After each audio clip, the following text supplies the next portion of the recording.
CM ಅವರು order ಮಾಡಿದ್ದಾರೆ. ಒಂದೇ ಮಾತು, ಯಾರು ನೋಡಿರಬಾರ್ದು.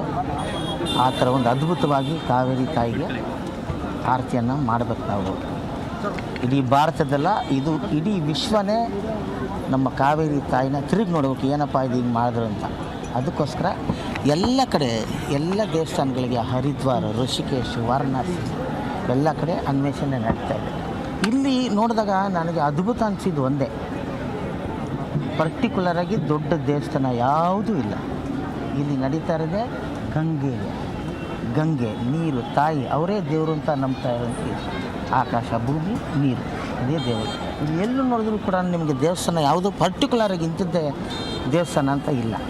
ಈ ತಾಯಿಗೆ ಮಾತ್ರ ಪೂಜೆ ನಡೆಯುವಂಥ ಇಲ್ಲಿ ದಿವಸಕ್ಕೆ ನನ್ನ ಪ್ರಕಾರ ಲಕ್ಷಾಂತರ ಜನ ಸೇರ್ತಾರೆ. ಅದು ಆರತಿ ಟೈಮಲ್ಲಿ ಇದು ತುಂಬ ಟ್ರೆಡಿಷ್ನಲ್ ಆಗಿ, ಸ್ಪಿರಿಚುವಲ್ ಆಗಿ, ಧಾರ್ಮಿಕವಾಗಿ ನಡ್ಕೊಂಬರ್ತಾ ಇದೆ.